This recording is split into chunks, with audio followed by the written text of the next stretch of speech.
Do you have a favourite poem? We're going to tell you poems that we like and explain some vocabulary in this episode of Aprender Inglés with Reza and Craig.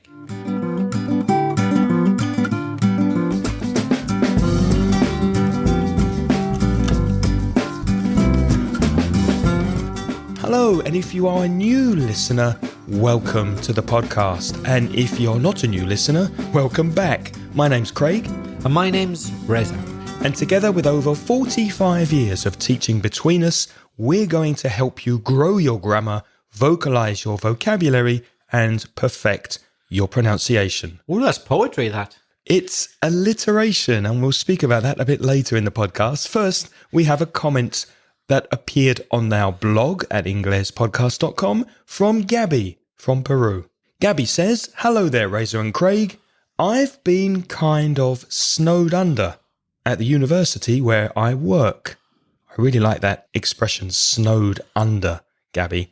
To be snowed under means to be very, very busy with work or studies. So busy you have no time for anything else. So Gabby is snowed under at university. She continues, "I've been also longing to share with you all that I passed my CAE exam."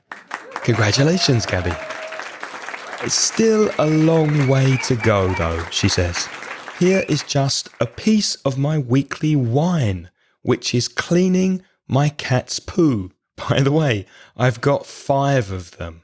Well, 5 cats. Kisses. Or 5 poos. Yeah, exactly. Is that 5 poos, Gabby, or 5 cats? Well, kisses and hugs from your fan, Gabby. Thank you very much for your message.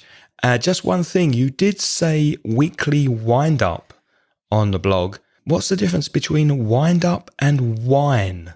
That's W-H-I-N-E. Well, to wind someone up is to annoy them.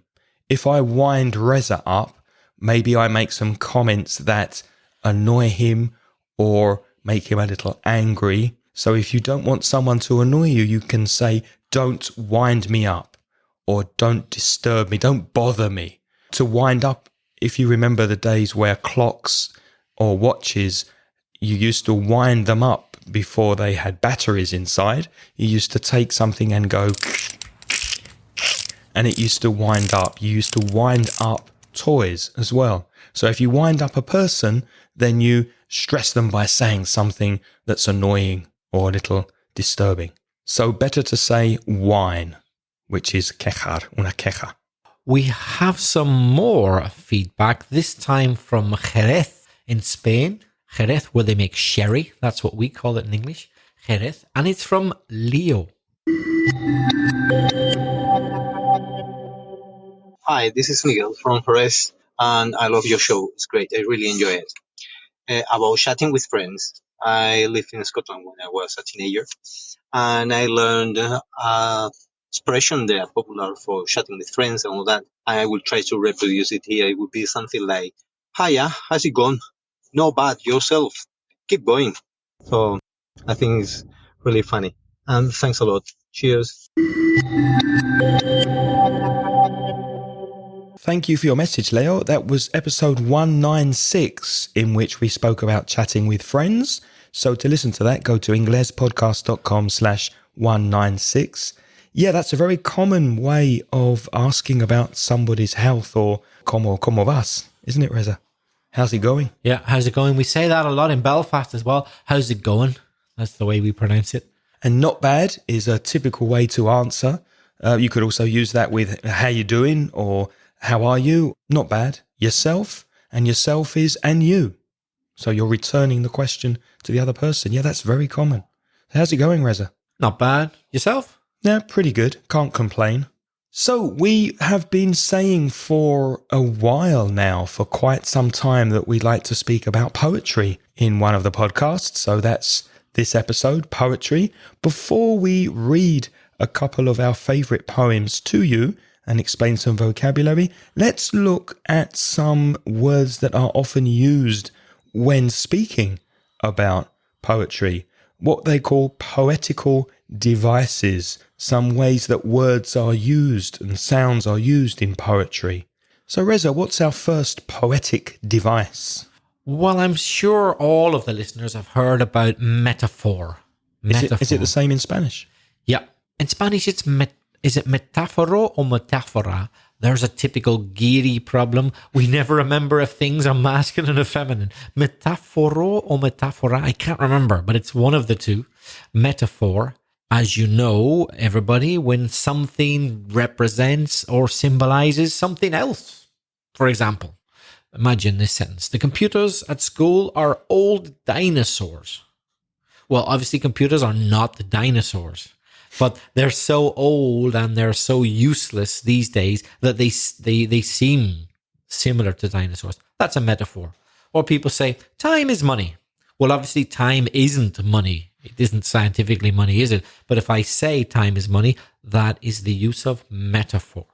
And another word which is similar is simile. Simile. Now, similes are very similar to metaphors. They compare two different things in an interesting way. I'll give you two examples. She's like a rose. She's beautiful, like a rose. Or she smells wonderful, like a rose. Or a negative simile. She's as cold as ice.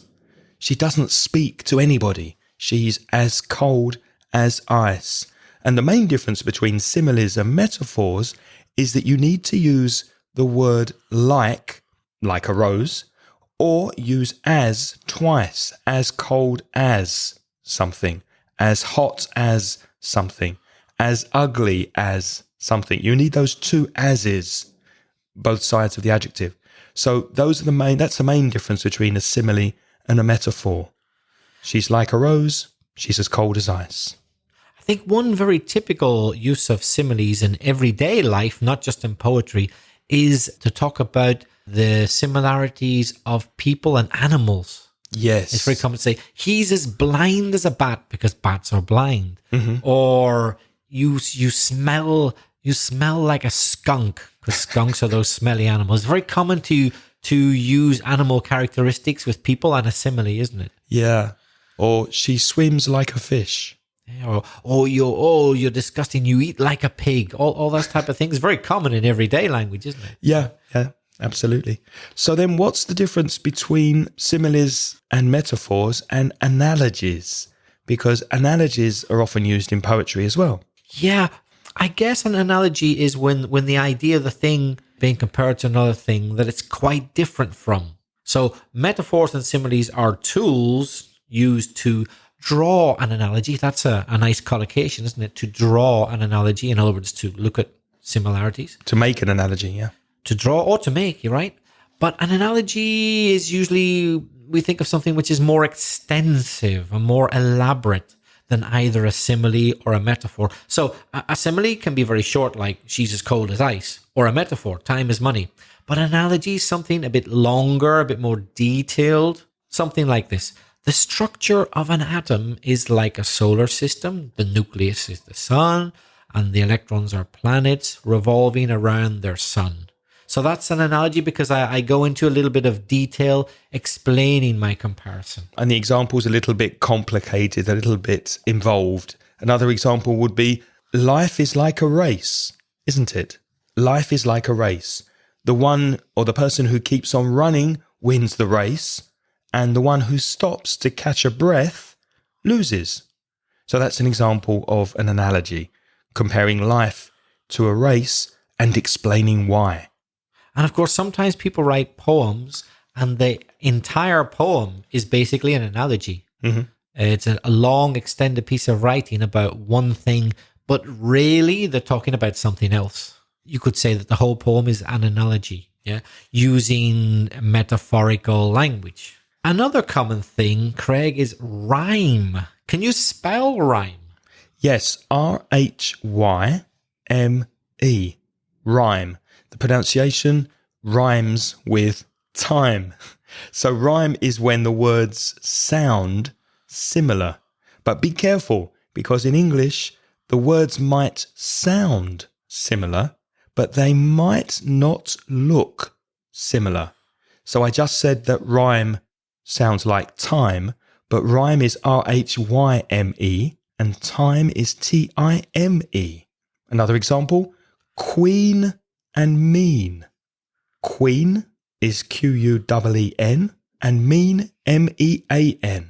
So the spellings are different, the vowels are different, but the vowel sound is the same.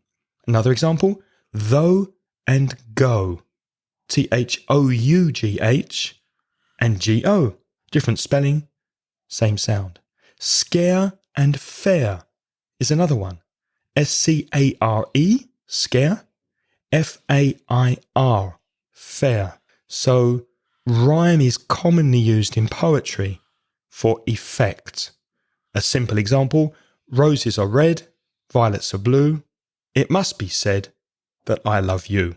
So the rhyming there is red and said and blue and you. Of course, rhyme's also used in pop song lyrics as well. And the reason is because rhyme's easy to remember. When words rhyme, you remember them better. So it's very effective. It gets into your memory. Another feature of poetry, but also of everyday English, which I love because English is fantastic for this. I'm talking about onomatopoeia. It's the same word in Spanish, more or less, isn't it? I don't know if you know it, but it is the same word in Spanish. Yeah. Onomatopoeia. And that means when a word sounds like its meaning. The sound is like the meaning. For example, what the bees do, buzz. Sound of a bee, right? Or that sound, which in English we call crunch. It kind of sounds like what it is. Oh, when something or someone hits water, they splash. It kind of sounds watery. And English is a superb language for onomatopoeia. Yeah, there are many. In fact, we did a podcast on exactly that subject, which we haven't released yet, but we'll release that very soon. Craig, can you think of a couple of more characteristics of poetry? Well, there's something called alliteration, which is repeating the same consonant sound, el mismo consonante, in words that are quite close to each other. They're near each other. For example, Sally sings so softly. So that alliteration is with the sound S. Sally sings so softly. At the beginning of most podcasts, we say, grow your grammar, vocalize your vocabulary, and perfect your pronunciation. We say that because of the alliteration, which helps you to remember. Grow grammar, vocalize vocabulary, perfect pronunciation. Another effect which is very similar to alliteration, in fact, it's basically the same. It's the repetition of the same sound, but this time a vowel rather than a consonant. Repetition of vowel sounds is called assonance. For example, so Joe must go home. We've got the O sound in so, in Joe, in go, and in home. Repetition of vowel sound, assonance. Remember, you can see these words written in the show notes at inglespodcast.com/201. One more word that's useful for poetry is personification. The clue is in the word personification, person, or people. So this is giving human qualities to non-human things. For example, life's a bitch. Yeah, a bitch. Let's not go into too much detail, but a bitch is a bad woman, and obviously, life is not a woman. Life is the passing of time. So we're personifying life. Well, we're comparing it to a person. In this case, a bad woman. Do you remember, Craig, a while back when we were talking about the weather? By the way, the weather is used for many metaphors. We used the personification about old Jack Frost. Yes. Yeah, Frost Escarza, isn't it? Yeah. So we talk about old Jack Frost, but he's not a person. But for some reason, we've decided to call him Jack in English. Old Jack Frost will make you feel cold. So that's personification.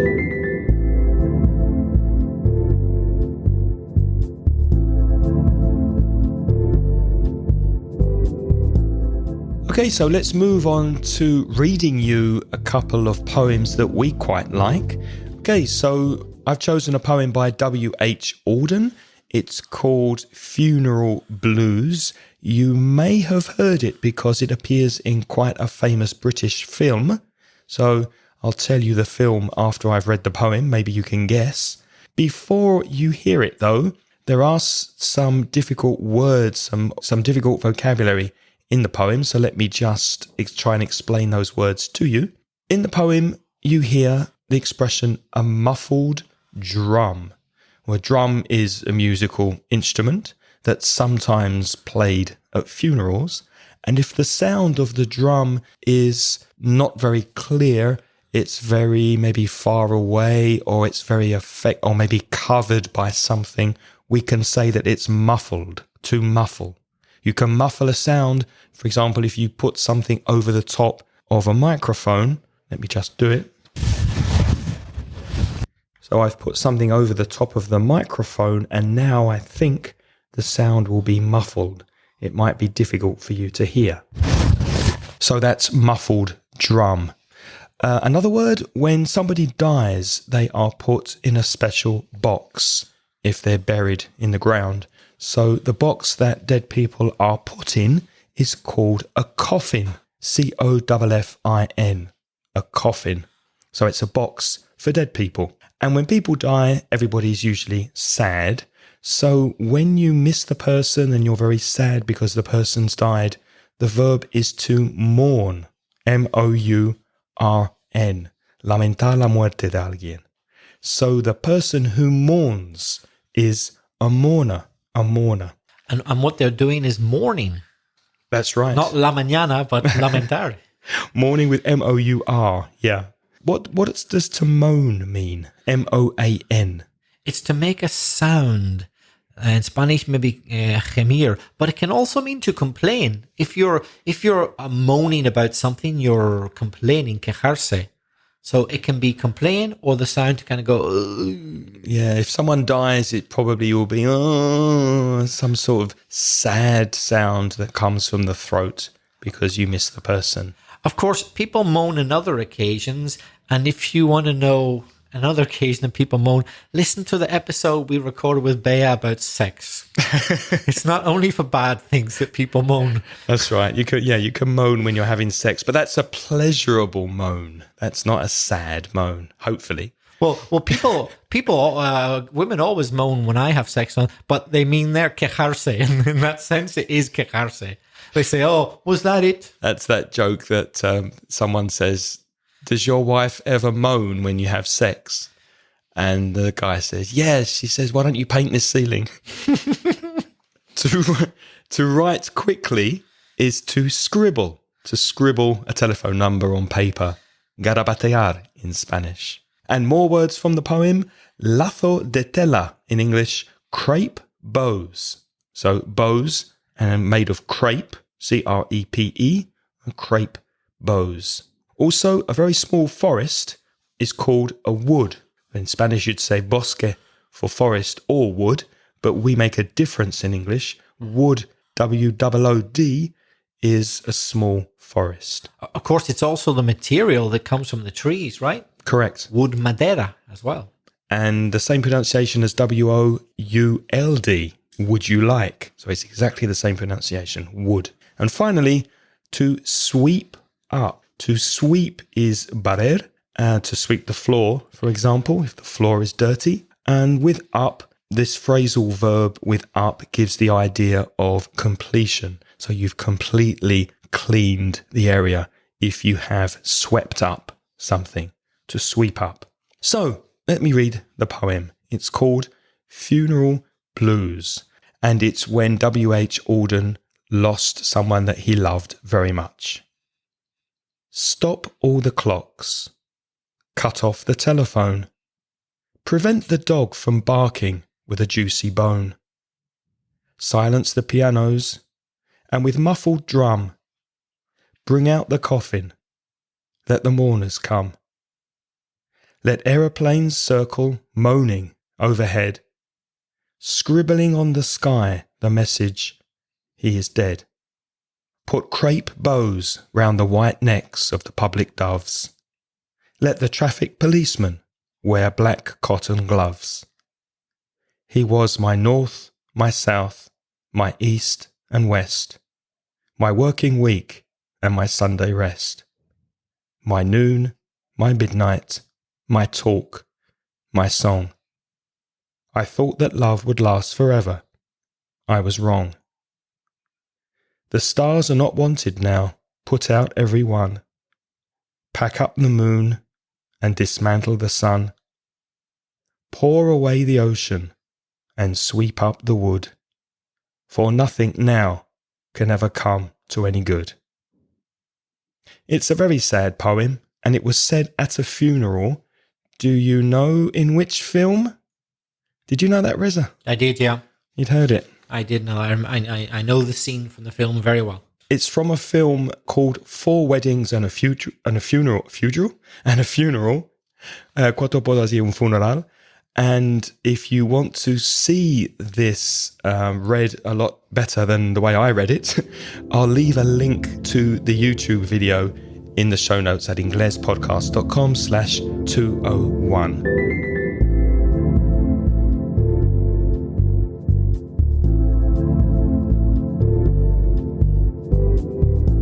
Reza, what's your poem?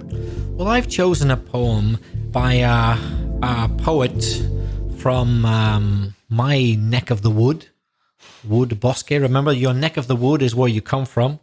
A poet Tu called... barrio. Mi barrio, yeah. A guy called Seamus Heaney, a very Irish-sounding name. Seamus is the Irish for James. Seamus Heaney.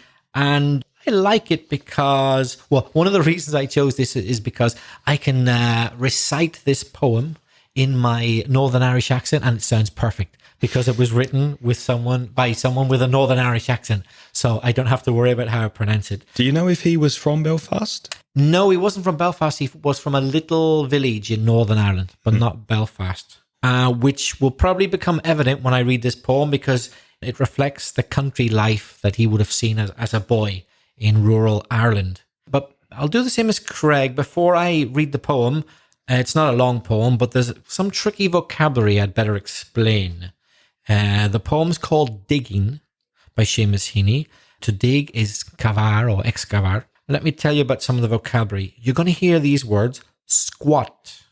That's an adjective, and it means short and thick. For example, you could be a squat person. You're not very tall, you're a bit fat, you're squat. Another interesting adjective is snug. S-N-U-G, snug. That means comfortably positioned. For example, there's a little line that we like to say in English, I feel snug as a bug in a rug. Did you used to say that when you were a kid, Craig? Yeah, very comfortable, very contento. Yeah, very, very content. Tan comodito como un bichito en una alfombra. And something can fit very snugly, that's the adverb. But to be like if you have a shirt that's snug, then it comes very close to the body. It fits very close to the body. To rasp. Well, Craig and I have been rasping a little bit today because our throats are sore. Whenever you have a sore throat, your voice rasps. But I didn't know the Spanish word for that. Me neither. I had to look it up. And I can tell you it's chirriar. Chirriar. So you're going to hear the ing form rasping. So today I'm chirriando. You're chirriando, and me too. But hopefully Craig, with his very expert editing, will be able to make our voices sound a little less rasping. I don't think so. I think it will sound like the next word. The next word also describes our voices. Gravelly. It's an adjective. So gravel is a noun. It's grava in Spanish. So in English, we've actually come up with an adjective, gravelly. If something seems like or has gravel in it, it's gravelly. It's very typical to talk about a gravelly voice. Yeah, but gravel is small stones, right? Small stones, exactly. Do you know that famous Spanish singer, what's his name, Joaquim Sabina? Yes. He's got a very gravelly voice. He sounds like he probably smoked 20 cigarettes a day, every day for years, and now his voice is kind of gravelly like that. Joe Cocker. Yes, another good example. It's rough, but it can be in an attractive way sometimes. Like the case of Craig and I today, perhaps. Yeah, I think we've got sexy, gravelly voices today. Another word you'll hear in this poem is rump, which here means your rear end. In other words, your posterior. So if you bend over, your rump will be sticking up into the air. We've spoken about rump steak, haven't we? The part of the cow from the bum. from the bum, from the back, a nice juicy bit. To stoop is a good word. Here you'll hear stooping. That means bending over. In Spanish, encorvarse. I didn't know that either. Me neither. Don't think I'm so good at Spanish. I had to look it up, listeners. I'm learning a lot today from these words. Encorvarse, to stoop. I learned them last night on internet. To nestle, you'll hear as well. That's Nestla. Not Nestle, the chocolate That's maker. not sweet. That's sweet chocolate, right? No. But the spelling's the same. But the pronunciation of the verb is nestle. But did you know that Nestle chocolate comes from Nestle? Yes. I just discovered it recently. Yeah. It's not a coincidence. They actually did plan it that way.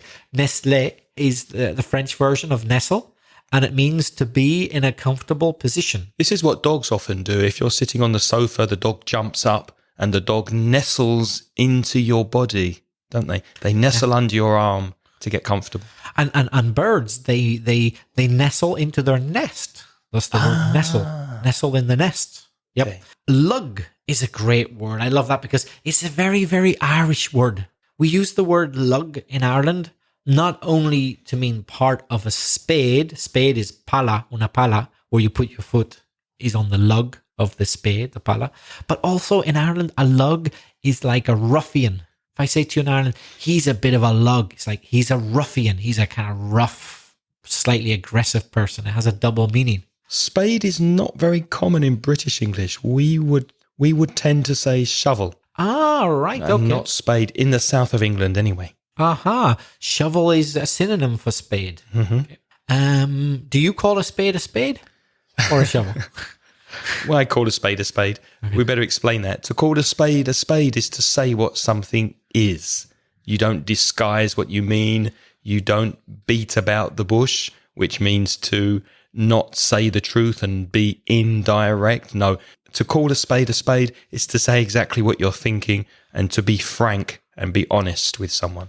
Craig, I think listeners are getting a bit bored of my voice all the time. Can you tell them a few more words that they're going to hear in this poem? Yes, there's the phrasal verb to root out. That's R-O-O-T. So root is raíz in Spanish. And the meaning of to root out something or to root something out is to destroy it from the roots, to eradicate it completely. So you could root out, if there's bullying at your school, if you have some children bullying other children, you could root out the bullying. So you put a stop to it, you stop it happening, destroy it completely from the bottom. Another word is to scatter, which is to throw a handful of pieces or things on the ground. When you feed pigeons or birds or ducks, for example, you can scatter some bread for them to eat. In Spanish, you'd say esparcir. And another word, which means turba in English, is turf. That's T-U-R-F, which used to be very, very common in Ireland. And when I was traveling around Ireland, I saw a lot of turf at the side of the road, people digging, if you remember digging, excavar, digging up turf and putting it at the side of the road. It's a very common sight still today in Ireland. What's a bog, Reza? A bog in this poem is the area which is full of turf. So it's like a big field, but specifically where we get turf from. And it's very wet usually, isn't it? Very wet, yes. So turf has a high liquid content whenever you dig it out, but then you dry it, and when it dries out, it becomes a very good fuel. But when it's in the bog, it's very, very wet. And bog is also slang for toilets in British English. If you say, I'm going to the bog, that means I'm going to the toilet. Yeah, you can imagine why, because boggy land is land which is brown with a lot of liquid. I won't go on, but you can imagine where the metaphor comes from. Better stop there because they may be eating. Now, to cork is a word you'll find here. I'm not talking about the city of Cork in Ireland, but the verb to cork is to close a bottle. Usually you put a cork, un corcho, in it, but in this poem he doesn't. He uses something else. So it can be anything you use to encorchar, to cork. Sloppily is an adverb. It comes from the adjective sloppy. So sloppy adjective, sloppily adverb, and it means without care or attention. My mum used to accuse me of eating sloppily. When I was a child, I spilled food on my clothes on the table. She said, don't eat so sloppily. Pay a bit more care and attention. To nick is a word in English which has various meanings. In this poem, which is about digging, it's about lightly cutting the turf. So the digger nicks the turf. He just lightly cuts it. He doesn't make it dig up. You can nick yourself shaving. Right, exactly. And that would be like a light cut on your face. You're not going to die from this cut. It's only going to bleed for a little while. You've nicked yourself shaving. Of course, colloquially, to nick, where in London, is to steal something. So to nick a pen is to steal a pen. You can lift something heavy or pull something heavy. And there's a verb that comes from the word heavy, which is to heave. Same spelling, H-E-A-V-E. So imagine a heavy box. You heave the box into the car, or you heave the box up the stairs to lift something or pull something very heavy. The word sod, S-O-D, could be quite a nasty insult if you call somebody you sod, which was a favourite word of my mother. She used to say, you sod, how could you say that? But really, it's a piece of turf or piece of grass, a lump, un trozo, of grass or soil is a sod. Sometimes you hear the collocation, a sod of earth.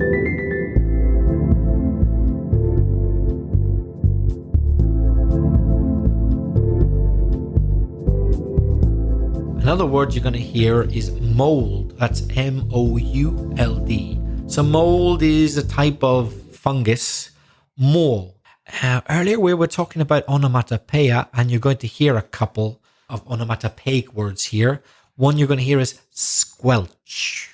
I'm exaggerating the pronunciation. Squelch. That's the noise I make when I go outside and it's raining and my shoes fill with water and they get completely wet, and I come into the house and walk inside and you hear that's me squelching across the floor.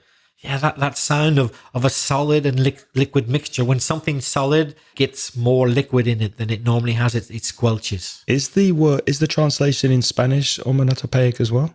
I don't know. In Spanish, they say chapoteo, which maybe. Isn't a great translation, because I know that word can have other meanings. So it's difficult sometimes to directly translate onomatopoeia.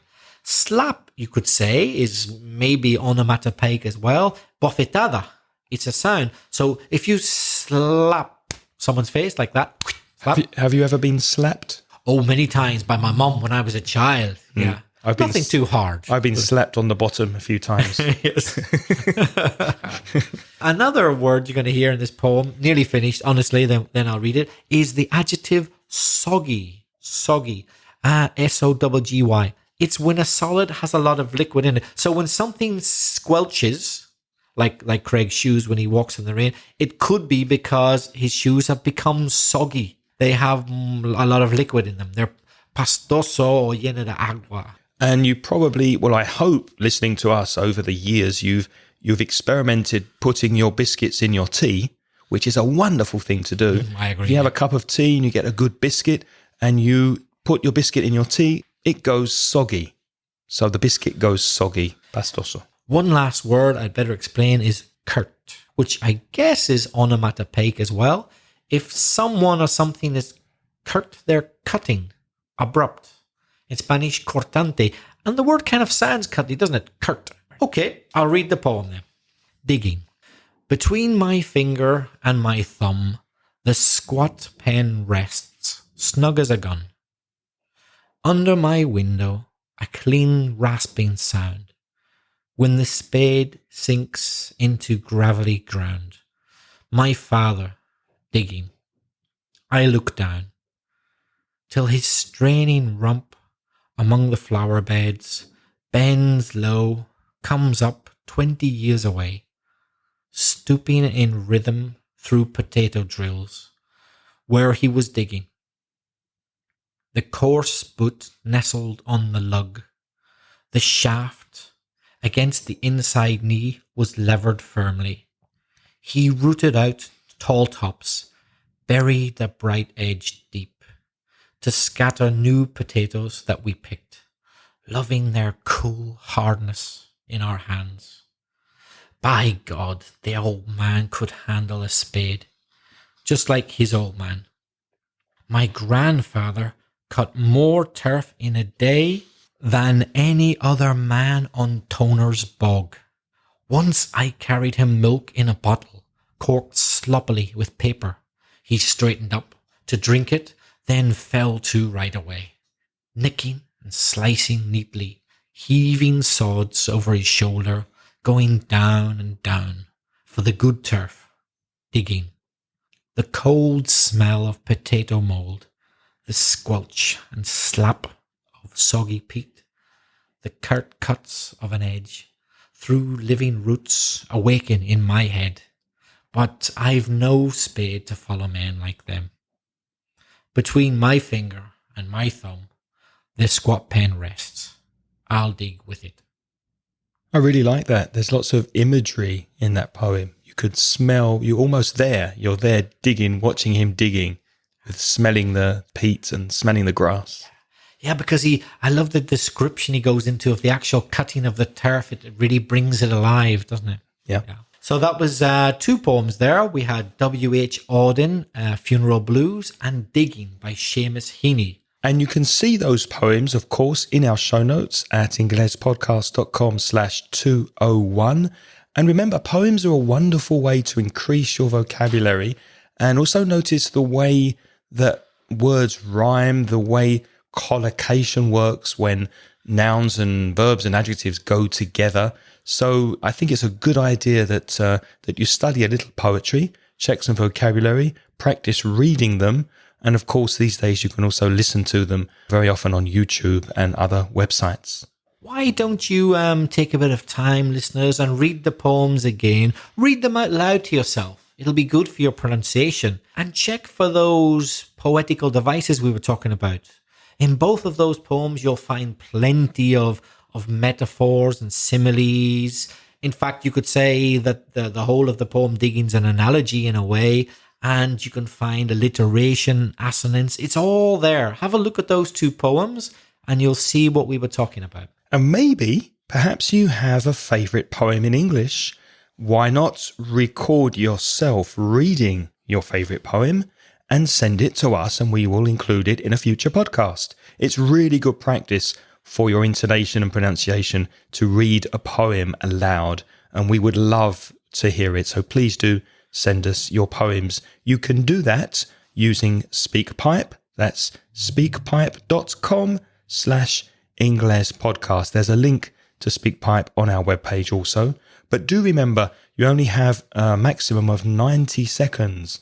So if you're reading your poem and it's longer than 90 seconds, then the answer is to record your voice into an MP3 file on your computer and just send it to me by email. You can reach me at craig@inglespodcast.com. Or me, Reza, at belfastreza@gmail.com. And as we head out the door today, we'd just like to thank Bruno, our gold sponsor on Patreon, who runs walking tours of the wonderful city of Copenhagen through his company, CopenhagenWalkingTour.com. If you're going there and you would like a tour of the city in English or in Spanish, please get in touch with our friend Bruno and he will sort you out. He will help you over at CopenhagenWalkingTour.com. And if you're going to Rio de Janeiro, Bruno also runs tours of the favela area, which is run by local Brazilian guides. It's very safe. It helps the community to improve on their daily needs. So to find out more information, that website is favelawalkingtour.com.br. Thank you to Bruno for being a gold sponsor of this podcast. Reza, who are our other wonderful patrons of the show? Yes, thanks to them all. They are Ana, Dana, Pachi, Manuel Tarazona, Juan Carlos Rodado, Beatriz Pedro, Maite, Lara, Rafa Bancells, Nestor Garcia Mañez, that's from nestorgm.com, Luces Extrañas website, Maria, Lorena, Sara Jarabo, Carlos Garrido, Mamen, Juan Leva, Corey Finneran at ivnv.com, Mirin, Jose Luis, Agus, Mariel, Manuel García, Betegón, Raúl López, Rafael, José Manuel, Pilar, Gambate Blog, Igor, Ignacio, Kieran, Carlos, Ana Ibarra, and Marina. And our latest patrons who recently joined us, Juan Carlos Pantin Fernandez, Joel Silvera, Alejandro Pluma, Alex Cuadra, José Emilio Villena, Emilio Manuel Martínez Rivas, Antonio, and José Antonio Muñoz, and lastly Esperanza Colmenero. Thank you very much to all of you. And if you would like to join these wonderful people on our Patreon program for as little as $1 per month, you can get instant access to recent transcriptions that have been lovingly transcribed by Angelica Bello from Madrid. Go to patreon.com/Ingles podcast. Also, a big thank you to Patricia Alonso, who continues working hard transcribing our earlier episodes for you. We now have ready to read episodes 1 to 20 and 131 to 142. Thanks, Patricia. What's next week, Reza? On next week's episode, helping people. Oh, that sounds nice. Please join us next week for helping people. Until then, it's goodbye from me. And goodbye from me. The music in this podcast is by Pitts. The track is called See You Later.